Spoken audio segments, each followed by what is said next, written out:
Bienvenidos a un capítulo más de nuestro podcast Más allá de la predicación, un espacio donde ampliamos la predicación del domingo y profundizamos juntos en la palabra de Dios. Queremos darle la más cordial bienvenida a un nuevo capítulo del podcast Más allá de la predicación, y en esta oportunidad tenemos nuevamente al hermano Raúl Meri. Aplauso, producción. Más fuerte, más fuerte. Muchas gracias. ¿Cómo está, hermano? Bastante bien, recuperado después de una enfermito. ausencia por ahí de algunos domingos. Ya. Pero está mejor. Sí, súper ¿Qué bien. tuvo a todo esto? ¿Eh? ¿Qué tuvo a todo esto? No, la cejuela. tos típica de esta Cejuela. época, la cejuela. Esa es la más grave. Tomamos para allá en todo caso. ¿Algún saludo en especial, hermano? Sí, a mi bella esposa que siempre está conmigo, Está acá con apañándome en nosotros. todo, y a mis hijos, Uh-huh. a Judy especialmente, que Está enfermita, ¿o no? está enfermita y el domingo no pudo estar con nosotros. Uh-huh. Por un lumbago bastante doloroso, lo que implica que la familia entera se quede en casa. Claro, claro. Pero espero que haya visto el video del domingo. Sí, lo va a ver. Tenga fe. Hermano, entiendo que estamos hablando del domingo sobre las emociones de la Navidad, Las ¿cierto? emociones, justamente. ¿Cuál le tocó a usted? Me tocó las que provoca el Grinch. Todas las feas. Ya, todas juntas. Todas juntas. ¿Y puede hacer un pequeño resumen de lo que tocó? Sí, justamente enfoqué el tema en cuanto a todas las implicancias negativas que produce el acercamiento de la Navidad, Uh-huh. como por ejemplo que hay desacuerdo. Conversando en pasillo con una hermana, hablamos de que se pelea hasta por qué vamos a comer en Navidad. Uh-huh. No lo toqué en la predicación misma, pero sí me referí a aquellas emociones que han sido difíciles de superar en el tiempo, y Ya. especialmente que son muy del pasado. Uh-huh. Básicamente fue eso. Ya. Empezamos, ¿no? ¿Cierto? ¿Producción? Muy bien. Empezamos con las preguntas, hermano. Vamos, Apele a su memoria. vamos a intentar. Ya. Yo le voy a devolver una pregunta que usted hizo en la predicación. Dice, ¿en qué piensa la gente cuando se acerca la Navidad? ¿En qué piensa la gente? Bueno, es cosa de ver las multitudes que están afanadas, ¿cierto? Pensando en el regalo, Uh-huh. qué le voy a regalar a la persona que amo, a mis hijos, Uh-huh. qué vamos a comer, qué vamos a poner, un pesebre, un arbolito. Esto es una cuestión de producción de una celebración. Claro. Entonces muchas veces eso lleva a la gente a tener un agotamiento previo, y con resultados entiendo. que Uh-huh. pueden ser también desgastantes. Y ahí se vienen las emociones negativas. Ahí aparecen las emociones negativas en cuanto a esa circunstancia. Claro. Pero también en personas que por diversas circunstancias enfrentan la Navidad con malos recuerdos, Ya. situaciones que grabaron el corazón o su alma Uh-huh. en el pasado, infancias difíciles, familias disgregadas, Claro. ausencias. Uh-huh. ¿Qué es la Navidad? ¿Qué es la Navidad? Puede ser una respuesta suya o Sí, one bueno, general. Navidad es la celebración del nacimiento de Jesucristo, Uh-huh. ¿cierto? El Mesías de Israel Uh-huh. y el Salvador nuestro. Y es un acontecimiento que, aunque no tiene el peso de lo que es la Semana Santa, Claro. que digamos para nosotros lo más importante, pero Uh-huh. Navidad sí nos recuerda que es el cumplimiento de la promesa que Dios nos hizo a través de los profetas, Uh-huh. que era que un día habría de nacer el Mesías bajo ciertas circunstancias que Uh-huh. determinaron también dónde habría de nacer, de qué forma, y nosotros recordamos ese nacimiento no en la fecha que debía ser, porque no hay una fecha estipulada, Uh-huh. pero sí lo hacemos en un día. Y voy a acotar algo. Sí, Así por como, favor. por ejemplo, en Inglaterra se celebra el cumpleaños de la reina, que Ya. no es el día en que nació, ahora hay rey, ¿es Ujú. cierto? El día en que nació el rey, pero sí hay un día en que se celebra. Ya. Entonces es como la fecha oficial. Y Ya. para nosotros la fecha oficial es la que vamos a conmemorar ahora. Uh-huh.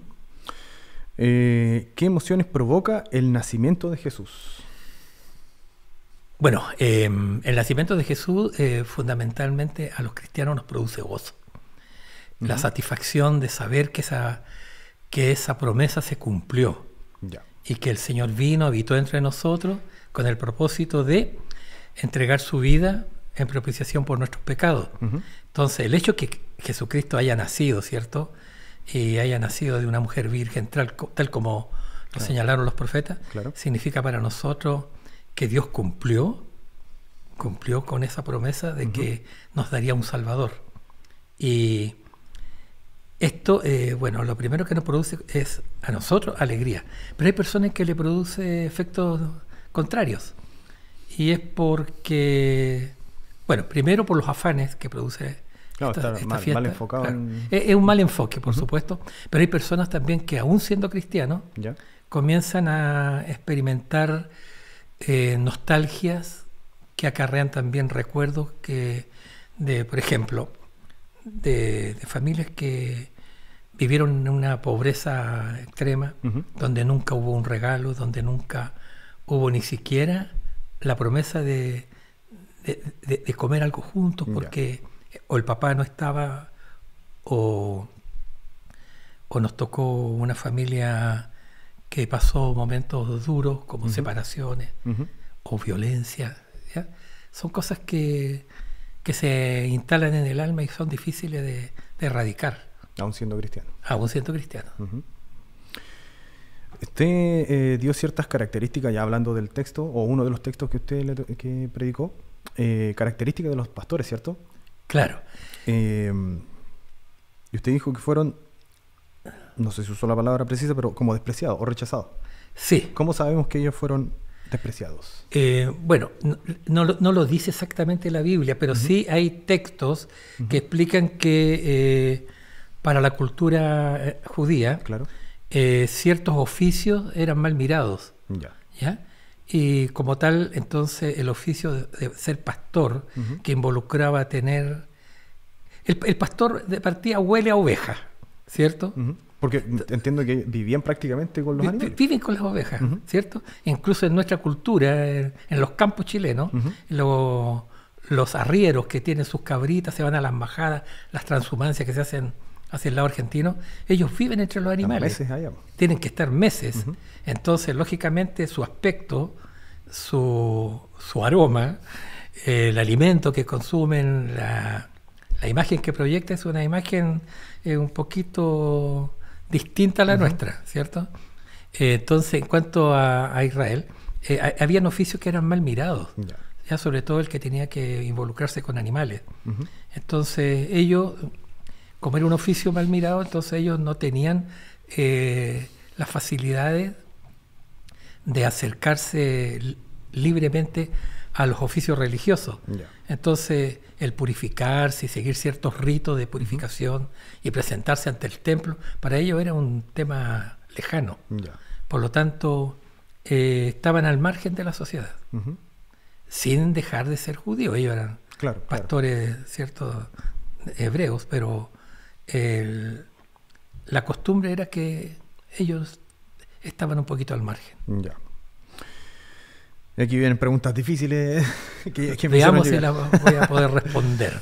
Ya, voy a tratar de leerla bien. Dice, ¿qué consejo práctico puede dar a las personas que no pueden, entre comillas, disfrutar la fecha de Navidad y tienen solo sentimientos profundos negativos? ¿Qué consejo práctico le puede dar a esas personas? Consejos prácticos. Ujú. Primero, si son creyentes, Claro. tienen que pensar de que Jesús vino a darnos libertad. Él vino a romper las cadenas de esclavitud que nos mantuvieron amarrados, ¿cierto? En la ignorancia de nuestra realidad pecaminosa, Claro.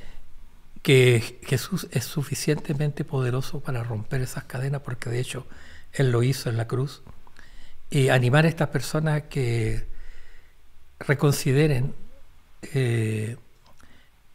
cómo fue su conversión, para que si hay áreas que ellos no han entregado al señorío de Cristo, puedan rendirlos a Él. Yo sé que este lenguaje es un lenguaje de iglesia, ¿cierto? Claro. Lenguaje canuto, como hablábamos el otro día Lenguaje con el canuto, Sí. lenguaje evangélico, pero es un lenguaje bíblico también, que nos dice que en Cristo tenemos libertad, y la libertad produce gozo. Ya. Por lo tanto, si la persona está encadenada, es bueno que le entregue al Señor estas áreas de su vida. Porque nosotros siempre le entrego mi corazón al Señor. Claro, ¿cierto? súper poético. Claro, entonces entrego mi corazón, pero hay algunas cosas que yo no quiero entregar porque a lo mejor ese pudor o incomodidades yo no se las cuento ni a mi abuelita, ¿me entiendes? Entonces, en la medida que voy conociendo a Cristo, me voy dando cuenta de muchas otras cosas que sí debo entregarlas, pero es una lucha. Ahora, si la persona no es creyente, Claro. lo que tiene que hacer es tener un encuentro personal con Cristo. Ya, y de ahí para adelante. Y ese encuentro personal con el Señor es una tarea que también nosotros debemos asumir, que es llevar la palabra del Señor, el mensaje de salvación, al que no cree. Ya. Por lo tanto, también hay responsabilidad nuestra en este aspecto. Compartir el Evangelio. Exactamente. ¿Cuál es el verdadero sentido de la Navidad? El verdadero sentido de la Navidad es celebrar a Cristo. Ya. No como sale en la tele, los No, para nada. las películas. Claro, hay gente que dice, mira, podríamos juntarnos, hacer El una espíritu comidita navideño. y claro, y ponemos música de Navidad, ¿cierto? El burrito no sé Sabanero cuánto, y todas esas sabanero, claro, o sea, los peces beben en el río, claro, en el río se bebe agua. Bueno, Están enguatados los hay peces algunos van a morir ahogados. Pero lo que quiero decir es esto, hay tanta cosa folclórica que no tiene nada que ver Sí. con la Navidad misma. Entonces, la tradición nos lleva a apartarnos del objetivo principal. Entonces, la verdadera celebración es recordar que Cristo vino a nacer entre nosotros, se hizo hombre, Claro. ya habitó entre nosotros, nos dio un ejemplo de vida, nos enseñó un camino a seguir y que Él fue a la cruz cargando todas nuestras miserias, todo nuestro pecado, nuestra vida vieja, y se identificó con nosotros en la cruz para darnos redención. Entonces, la verdadera forma de celebrarlo sería haciendo un servicio de adoración, de gratitud, y compartiendo en familia esta buena nueva. Ya. De hecho, yo intenté hacerlo lo más cercano a lo que estoy diciendo en este momento. Tuve 6 hijos y pensábamos también en regalo, porque los niños miran a otros que sí reciben regalos. Sí. Pero nos propusimos que los regalos no fueran el objetivo de ellos. Ya. Por lo tanto, o se lo entregábamos antes o se lo entregábamos después. Ya. Es una tortura entregarlo después en todo caso. Sí. Por lo tanto, se lo entregábamos Como los antes. gringos que abren al otro día. Claro. Entonces nos propusimos hacerlo así para que ellos en las horas en que íbamos a celebrar la Navidad estuvieran tan tranquilos en que pudiésemos hacer un devocional, contar la historia de la Navidad, orar juntos, dar gracias a Dios por las bendiciones recibidas y luego cenar en un ambiente de fraternidad, de familia, Ya. pero que nuestro invitado principal sea siempre Jesús. Entiendo. Sí. Y acá hay una pregunta también media larguita. Y dice, "Nah, hay un hermano medio complicado aquí en la iglesia que me manda esta pregunta". Vamos a ver, dice: entendemos que hay situaciones específicas, entre paréntesis, como la muerte de un familiar justo en Navidad, cierre paréntesis, que hacen que esta fecha no sea alegre, ¿cierto? Pero ¿hasta cuándo un creyente deberá vivir con ese dolor en estas fiestas? Obviamente estamos hablando de superar el duelo, pero ¿hasta dónde es sano? Estamos hablando de una situación... ¿Cuándo deja de ser sano? Me gustaría enfocarlo desde ahí. Claro. Creo que no es sano reemplazar el sentido, que ya dijimos cuál es el sentido específico de la Navidad,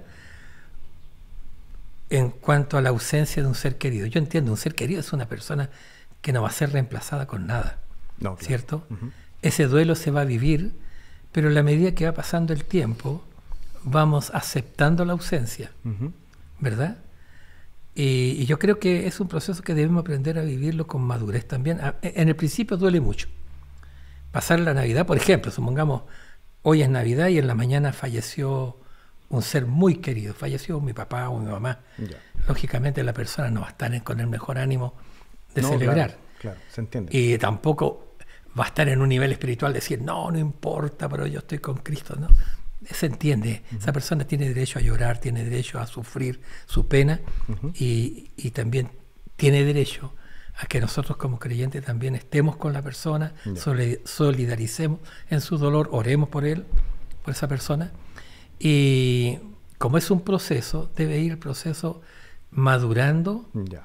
y la persona debe ir tratando de tal forma que Cristo sea, como dice, todo y en todo, Ya. que vaya aplacando ese dolor y en el tiempo también él comience a señorear en esas áreas.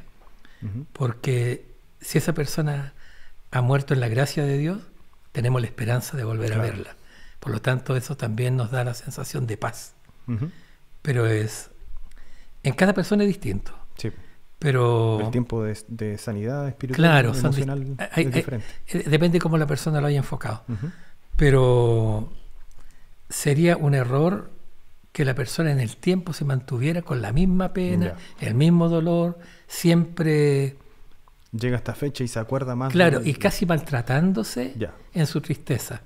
Yo creo que, como dice la palabra, la tristeza puede durar hasta el anochecer, pero la alegría viene con el amanecer. Ya. Entonces, es bueno que la persona espere ese amanecer en Cristo, para que su tristeza se transforme en paz, en resignación, luego en un gozo, que solamente el Señor puede darnos en circunstancias duras. Los discípulos pasaron ese duelo, Sí. ¿cierto? Sí. Ellos en un momento dijeron, bueno, ya se murió el Señor, vámonos a pescar. Volvieron atrás, pero el Señor salió en el camino y les mostró hacia dónde debían enfocarse.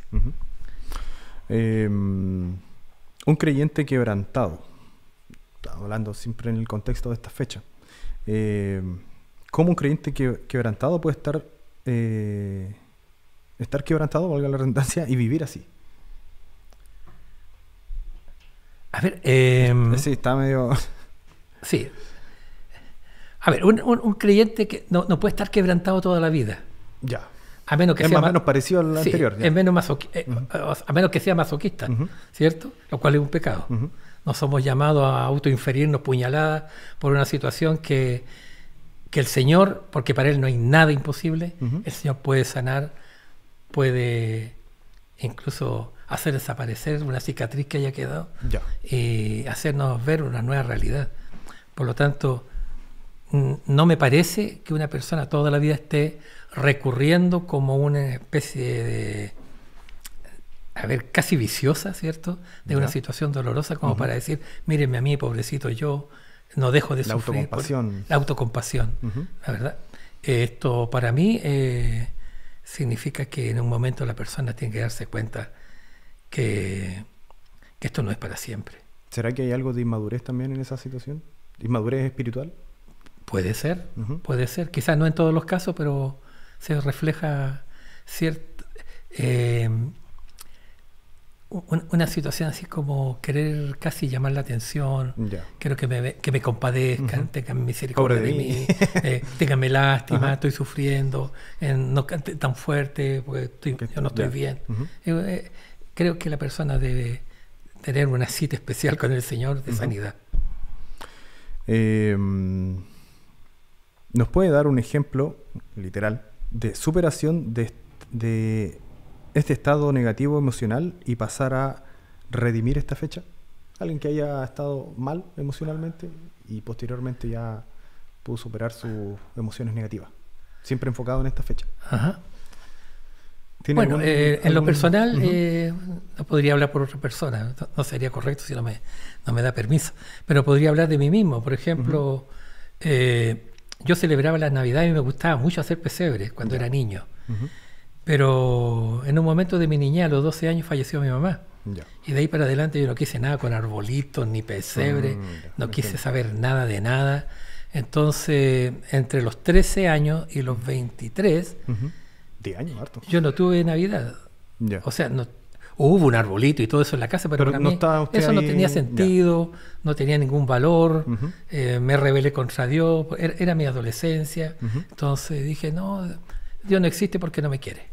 Ya. Entonces yo me rebelé contra Dios, me rebelé contra todo eso. Y para mí la Navidad era una cuestión amarga, era desagradable porque en la casa no había buen ambiente, no la pasábamos bien. Por lo tanto, lo mejor era acostarse temprano. Ya. Y acostado temprano estaba tranquilo. Pero esto desapareció cuando tuve mi encuentro personal con el Señor. Y la primera Navidad me tocó incluso actuar en la iglesia. Y fue precioso porque ahí entendí que la Navidad no es el regalo, no es la cena, no es el arbolito, no es el pesebre. No es el ambiente incluso. ¿Ah? No es el ambiente incluso. No es el ambiente. Como dije hoy día, no es la película de Netflix, claro, para rellenar el programa del 24. Es Jesucristo en mi corazón. Ya. Y esa es mi Navidad. Por lo tanto, eso me da el gozo, me da la satisfacción de ser hijo de Dios y disfrutar mi relación con el Señor. Y eso me lleva a compartir con los demás que sienten como yo, y por supuesto también a desear poder comunicar esto a personas que no creen, que no han tenido esta buena noticia. Y esa fue mi experiencia personal. Claro. ¿Ya? Que de un momento en que yo no quería nada, después con el Señor lo quiero todo. Pero cada experiencia es distinta. Sí. Cada circunstancia es absolutamente distinta. Por lo tanto, ¿cómo puede una persona superarla? Solamente conociendo a Cristo. Ya. Y ahí le va a ser revelado cuál es el verdadero sentido de la Navidad. No tengo otro consejo. Pensando en las iniciativas que se han hecho acá, como el Amigo Secreto y el Buzón, ¿cierto? Que el domingo la hermana Anita lo presentó. ¿Qué opinión le merece estas iniciativas en cuanto a la congregación con respecto a las emociones en estas fechas? Yo considero que son súper útiles. Una, porque, por ejemplo, acá hay 42 objetivos, 42 familias, ¿cierto? Ahora, no me comunico con todas estas personas porque no se dan los momentos. Claro. Pero, por ejemplo, yo inmediatamente pensé con mi esposa escribir 42 cartitas. Ya. Saludarlo y decirle, mira, nunca he conversado contigo, pero de todo corazón te deseo una feliz Navidad, que Jesús te llene de bendiciones. Quiero hacerlo. ¿Ya? Quiero hacerlo y ojalá... Está grabado, tiene el compromiso en cámara. Voy a hacerlo con la ayuda de mi esposa. Y la verdad, saludar a cada uno va a ser lindo, porque si a mí alguien me regala una tarjeta, yo soy súper bueno para guardar recuerdos. ¿Ya? Buenos recuerdos. Y si alguien me regala un saludito, yo lo voy a guardar con cariño. Lo voy a valorar porque sé que ahí está la expresión de un corazón de alguien que me aprecia mucho. Claro. Entonces, va a ser el mejor regalo que alguien me diga, hermano, te deseo una feliz Navidad. Que Cristo te bendiga. Para mí eso tiene un tremendo valor, por lo tanto debo comenzar dando el ejemplo. Y espero tener el tiempo de hacerlo, porque nos queda una semana. Sí, y menos que eso. Entonces serían, en su opinión, serían buenas instancias. Buenísimas. Incluso yo agregaría algo. Si en nuestra casa nosotros hacemos algo especial, claro. Por ejemplo, una vez nos tocó, estando viviendo en Maipú, en la iglesia donde yo me congregaba, nos dieron unas velitas con unos adornitos para entregárselo a los vecinos. Ya. Y al lado de mi casa había un vecino que estaba muy, muy enfermo y era el papá de una colega en el colegio donde yo trabajaba. Y le llevé esa velita. Era un regalo muy sencillo, pero que ellos iban a colocarlo en la mesa, iba a adornar. ¿Me entiendes? Claro. Y para este señor que estaba enfermo fue tan impactante que nosotros, sin conocerlo, lo estuviéramos saludando con un versículo de amor hacia él de parte de Jesús. Y sería bonito, por ejemplo, transmitir eso que va de nosotros hacia nuestros vecinos, que a lo mejor, espero que no sea así, a lo mejor ni siquiera tienen para celebrar o para un regalito. Pero llevarle el verdadero regalo de la Navidad les va a impactar. Sí, buena idea. Mire, ¿qué lugar tiene la consejería bíblica en los casos de estas personas o hermanos que tienen emociones negativas en esta fecha? Para mí la consejería pastoral, la consejería bíblica es tremendamente importante, porque la gente va a buscar siempre consejos, ¿cierto? Y los consejos la gente los busca en el buen amigo, o en la vecina buena gente que siempre está.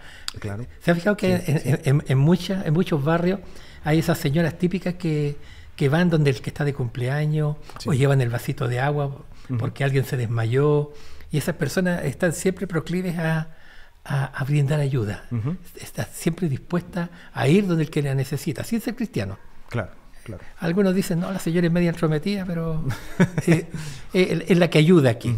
Nosotros como cristianos debemos marcar una pauta mucho más poderosa y llevar el consejo oportuno.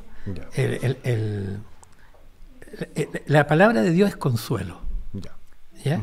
El Señor mismo dice que Él será llamado Consolador, y debemos llevar a estas personas, ¿cierto?, una ayuda de tipo pastoral, una ayuda espiritual, para que la persona pueda también tratar con su, como dije hoy día, quizás sea el niño interior, el que está manifestándose con dolores, y quizás eso ayude también a superar heridas del pasado. Sería bueno también, desde su opinión, junto con esta consejería bíblica, también una ayuda práctica. Por ejemplo, si justamente las personas o la familia no tienen para disfrutar una cena, llevarle algo para comer o algo, cualquier un detallito.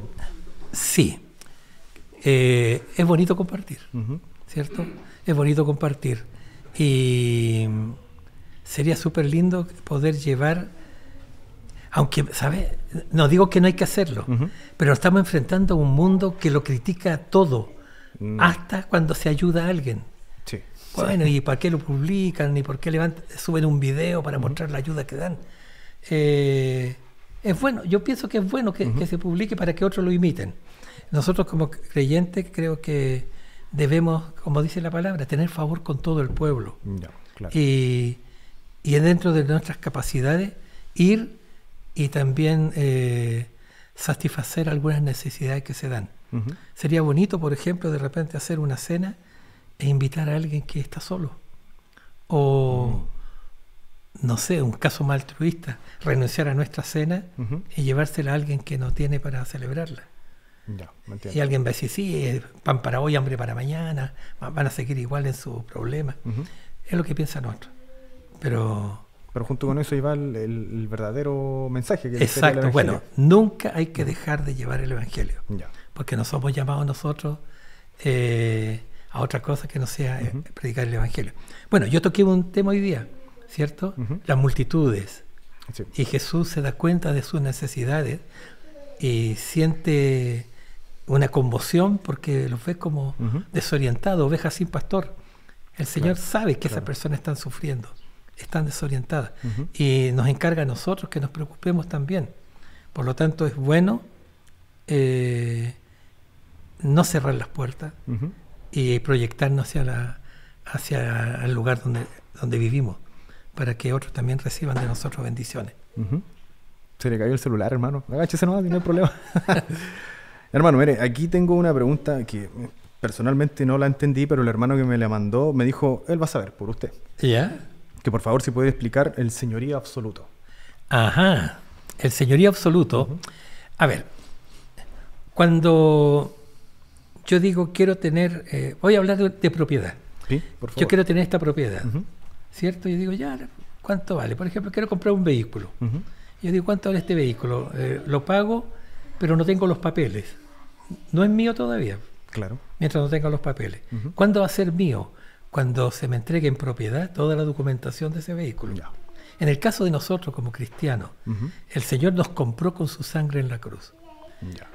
Pero no debemos solo espiritualizar que Cristo es ahora el que habita en mi corazón, que somos nuevas criaturas. No podemos quedarnos con eso. Es cierto aquello, pero no es lo único. Ya. El Señor quiere ocupar todas las áreas de nuestra vida. Hay que llevarlo a la práctica. Hay que llevarlo a la práctica. Él quiere ser el dueño de todo. Ya. De nuestra vida, de nuestro trabajo, de nuestra vivienda, de nuestros hijos, de nuestras familias, de todo lo que poseemos. Todo debe estar bajo el señorío de Cristo. Es decir, Él es el dueño y yo administro solo lo que a Él le pertenece. Ya, por lo tanto, mi cuidado, aún de mi propio cuerpo, de mi mente, de todo mi ser, le pertenece a Cristo, y yo solo administro esto que no me pertenece a mí.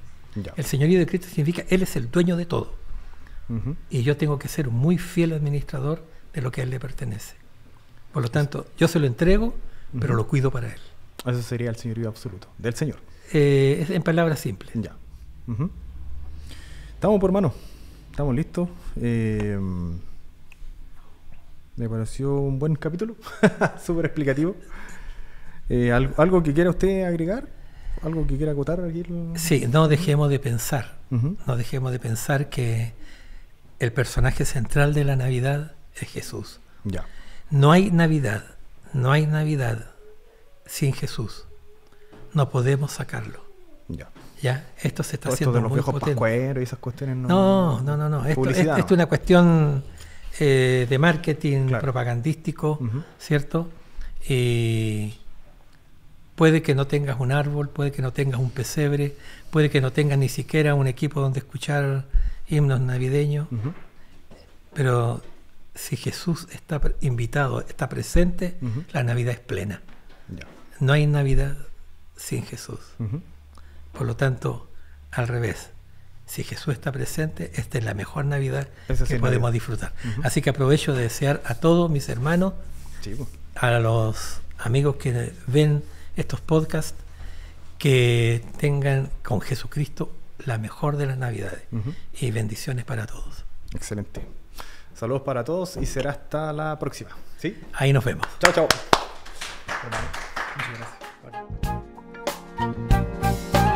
Gracias por acompañarnos en Más allá de la predicación. Si este podcast fue de bendición para ti, compártelo para que también sea de bendición para los demás.